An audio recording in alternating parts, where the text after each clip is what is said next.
Hello दोस्तों, नमस्कार। कैसे हैं आप सभी? उम्मीद करते हैं कि सभी अच्छे ही होंगे।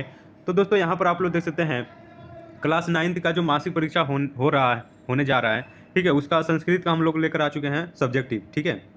देखिए, ऑब्जेक्टिव ऑलरेडी हो चुका है, हिंदी का भी ऑब्जेक्टिव हो चुका है और सब्जेक्टिव भी हो चुका है।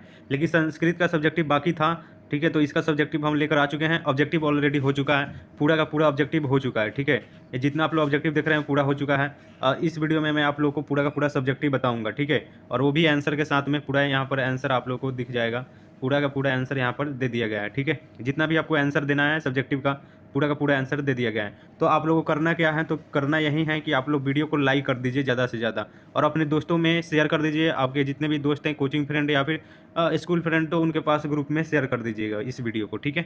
चलिए हम जल्दी से क्वेश्चन को शुरुआत करते हैं और इसका पीडीएफ कैसे डाउनलोड करना है सभी चीज़ें मैं आगे बताऊँगा लास्ट में। तो आप लोग धैर्य लगाकर देखते रहिए वीडियो को और लाइक कर दीजिएगा पसंद आएगा तो, ठीक है? चलिए यहाँ पर देखिए, दिया गया पहला नंबर क्वेश्चन आप लोग के सामने दिया गया है। यहाँ पर पहले ऊपर देखिए लघुत्तरीय प्रश्न है। तो लघुत्तरीय प्रश्न में प्रश्न 1 से 10 तक लघुत्तरीय हैं, जिनमें 5 प्रश्नों का उत्तर देना है। प्रत्येक प्रश्न 2 अंक निर्धारित हैं, यानी कि 10 को प्रश्न यहाँ पर ऊपर से नीचे आप लोग देखेंगे तो 10 प्रश्न आपको देखने को मिलेगा, जिसमें से 10 में से कहीं से भी आपको 5 को बना लेना है तो आपका 10 नंबर यहाँ पर मिल जाएगा, ठीक है? चलिए, तो पहला नंबर क्वेश्चन हम लोग पढ़ेंगे, ईद हमें क्या संदेश देता है? जो ईद होता है वो क्या संदेश देता है, ये चीज़ पहले देखिए। तो चलिए हम इसका उत्तर देख लेते हैं, ईद हमें क्या संदेश देता है। इसका उत्तर यहाँ पर दे दिया गया है। पहला का उत्तर ध्यान से देखिए, दिया गया है कि ईद उल फितर की नमाज से पहले लोग भितरा ज़कात देते हैं, जो प्रत्येक मुस्लिम के लिए ज़रूरी है। मुस्लिम कल्याण कमेंट्री के प्रधान होशियार खान ने बताया कि कोई भी धर्म नफरत नहीं प्यार सिखाता है। कोई भी धर्म है नफरत नहीं प्यार सिखाता है। ईद का त्यौहार हमें आपस में मोहब्बत, प्यार और भाईचारा बनाने का संदेश देता है। बस इतना ही आपको लिखना है, 2 नंबर आपको मिल जाएगा यहाँ पे। उसके बाद में 2 का क्वेश्चन देखेंगे, उसके बाद में उत्तर उसका पढ़ेंगे, ठीक है? पसंद आ रहा है तो आप लोग लाइक ज़रूर कीजिएगा, क्योंकि मैं आपको समझा समझा कर आपको बताता हूँ, कोई भी ऐसा आपको नहीं बताएगा, ठीक है? इसीलिए आप लोग को लाइक कर देना है, चैनल को सब्सक्राइब कर देना है, क्योंकि हर एक एग्जाम में आपको हेल्प दिया जाएगा। 9th 10th 11th 12th सभी में आपको हेल्प किया जाएगा। चलिए, यहाँ पर देखिए दिया गया 2 नंबर प्रश्न की, विपत्ति में धैर्य क्यों आवश्यक है? विपत्ति में धैर्य क्यों आवश्यक है, ठीक है?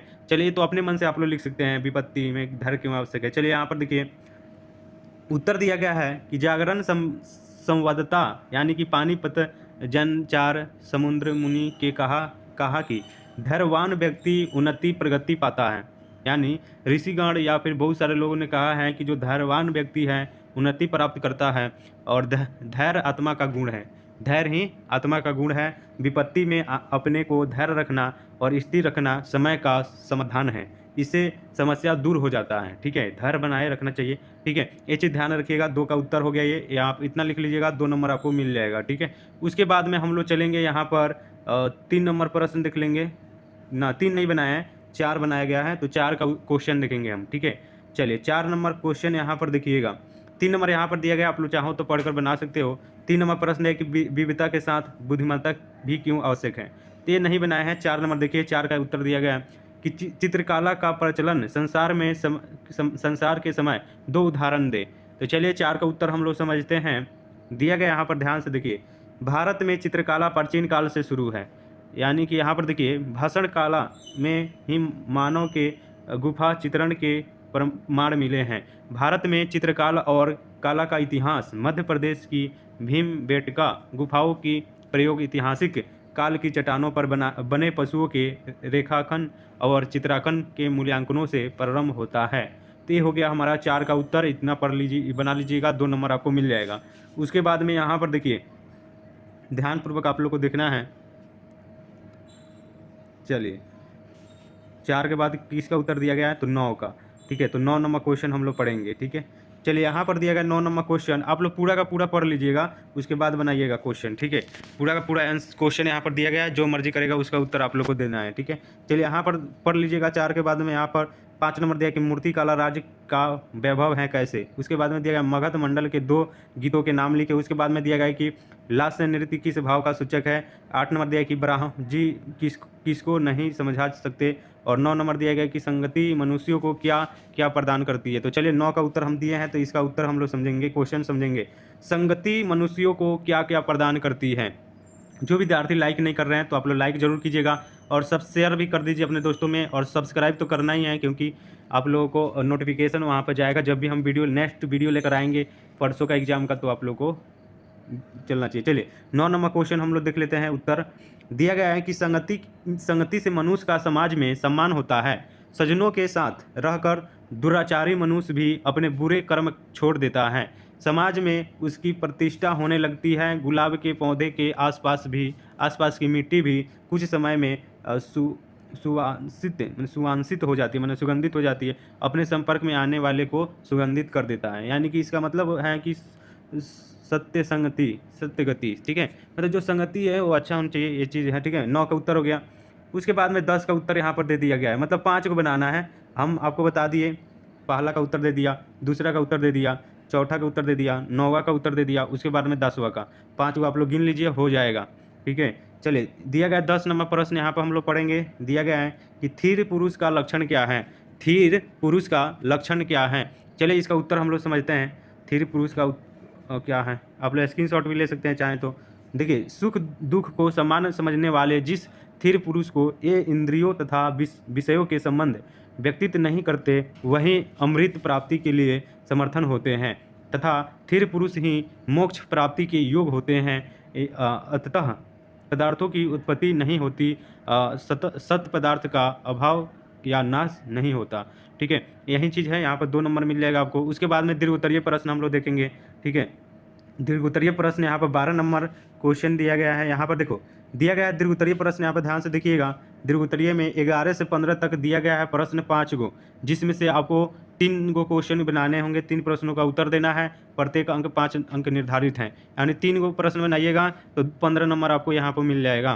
तो चलिए हम यहाँ पर 11 नंबर प्रश्न दिया गया है कि हिमालय पर 7 पंक्ति में अनुच्छेद लिखें।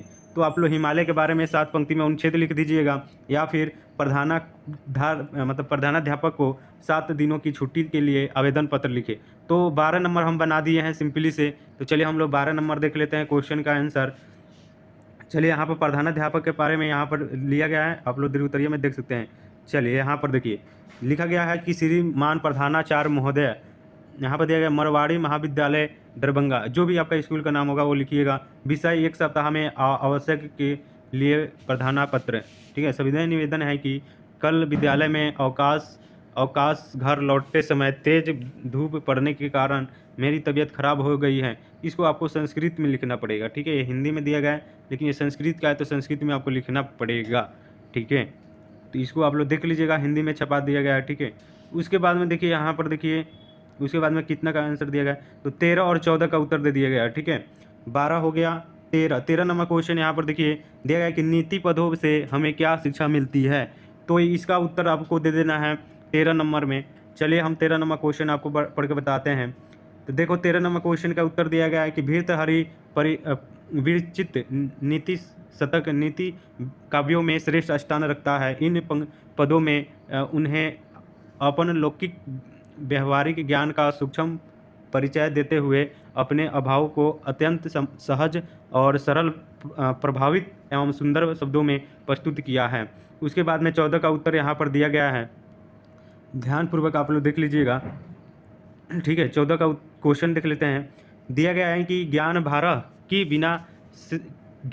क्रिया बिना से हमें क्या शिक्षा मिलती है, उसके बारे में आपको लिखना है। चलिए यहाँ पर हम इसका देख लेते हैं।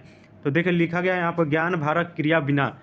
इस संस्कृत पंक्ति का अर्थ यह होता है कि ज्ञान के अनुरूप कर्म यानी कि आचरण न किया जाए तो वह भार बन जाता है। ज्ञान की प्रधानता तदनुरूप आचरण करने में होता है, ठीक है।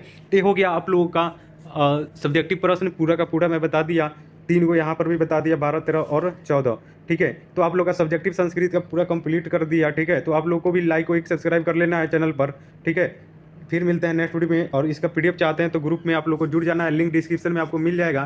तो डिस्क्रिप्शन खोलिए और वहाँ से जाकर जुड़ जाइए, ठीक है। या फिर मेरे व्हाट्सअप नंबर है 62070, ठीक है, और 32 इस पर आप लोगों को मैसेज करके ज्वाइन कर लेना है, ठीक है। और जल्दी से आप लोग लाइक सब्सक्राइब और एक कमेंट कर दीजिए कि आप लोग कहाँ से हैं, कहाँ हमारा वीडियो जो है वो जा रहा है। तो आप लोग भी कमेंट करके बता दीजिएगा। चलिए मिलता है नेक्स्ट वीडियो में, तब तक के लिए जय हिंद दोस्तों, टेक केयर, अपना ख्याल।